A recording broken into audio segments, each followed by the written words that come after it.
Alright, this is Euro Justice League issue 1. This is a spin-off series to Justice League, but I have always felt that this lineup seemed more traditional and Justice League-y than what the main book had at this point.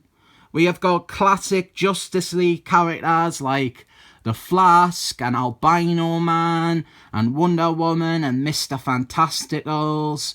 Then we have got really powerful new additions that make sense, like Supergirl and Captain Ataman. We have got Animals Man, who was back then like a rising star.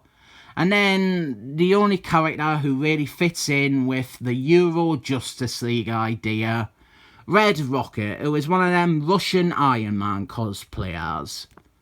Before you think I am stupid and think that Russia is entirely part of Europe, let me explain my next problem with this team.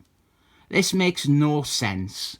We have got an American, an American, an American, an American, an American, an American, a Russian, possibly a European, and an Amazonian.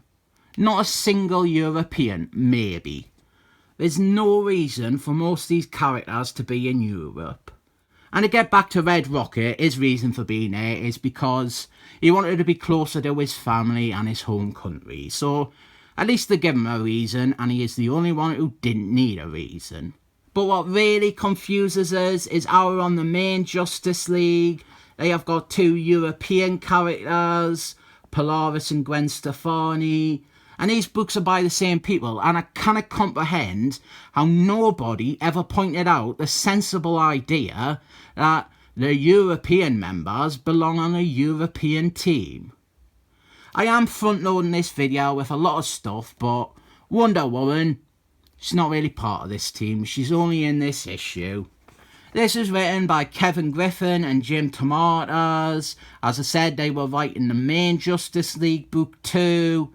And this is more of the same humorous tone. I never quite understood why you would do a second title and just have the same writer as the first book.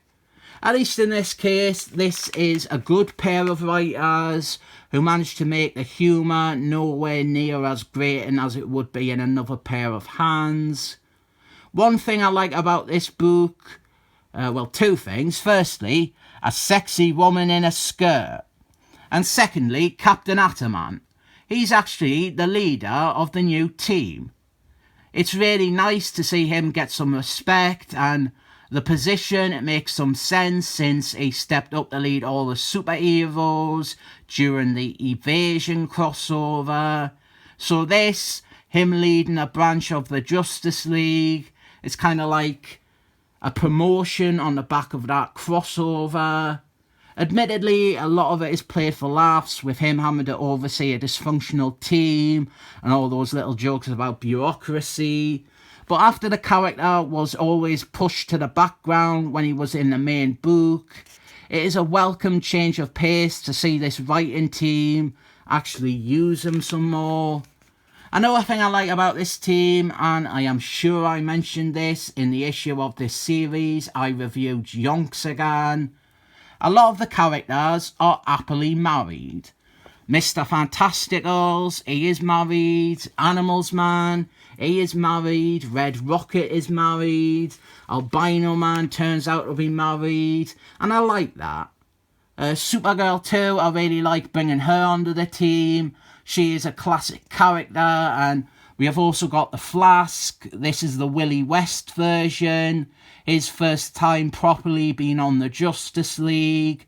And we start setting up a Flask and Supergirl flirtation thing here. Then after them, we get introduced to Red Rocket and Animals Man. Animals Man, he doesn't last too long in the book either. Events in his solo series and trying to square this book with all the continuity from that, it became too hard, so they just write him out after 10 or 11 issues. Still, that's almost 10 times as many issues as Wonder Woman lasts.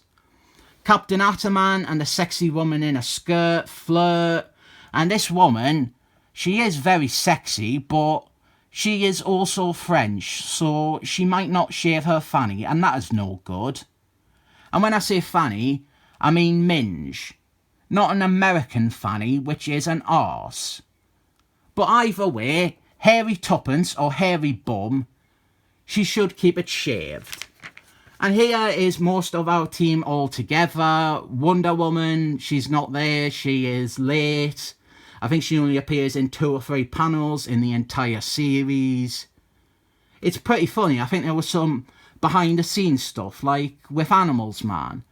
Wonder Woman, her writer didn't want her to be on the team, so she just disappears after this first issue and she is never mentioned again. It's a shame really, because like I pointed out at the start of the video, she and the Flask, they really helped sell this team as like a proper Justice League team and not just some spin-off of various side characters. We have got some stuff with Captain Atom doubting his ability to lead this team, and if you're looking for plot in this one, you're not going to get much. It's mostly concerned with introducing or reintroducing all these characters to the reader. But we get a little bit of setup for the story arc that runs through the first 4 issues. A dead body shows up at Euro Justice League's house, and then Wonder Woman shows up late. And I remember the first time I read this, I thought her showing up just after the dead body, it was meant to imply or suggest she did it, or she was like a suspect. But she has got nothing to do with the dead body or this book after this page. So the team, they have to try and work out what has happened here, why this person showed up at their house and why he died. But Animals Man, he has lost his luggage, so he don't even have his costume. And along the way, the public turn on Euro Justice League. They didn't like them coming to France and establishing themselves as like a police force. So they barge in and they storm their headquarters. And now the Justice League, they have to fight the angry mob, which obviously won't get them off to a great start with the country.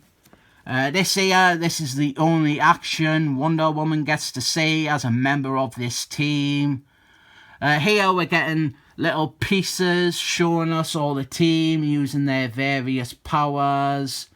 But this whole riot and all this negative response to the new team, it has all been manufactured by a supervillain to try and force the new team to fail and never get off the ground.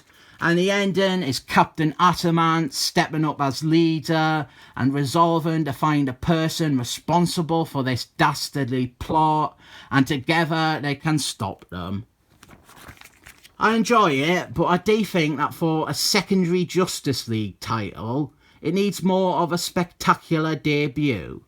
This whole first story arc, it feels like something that it would just be in the main Justice League book if they hadn't gotten another one greenlit. Personally, I think you should start off this book with them fighting like a big name Justice League or DC baddie, or do something like they did when they started on the main book with Dr. Fate and the Grey Area. Kevin Giffen and Jim DeMatteis, they can definitely do better than this, but it's not their worst by any measure. I rate this one 7 thumbs up.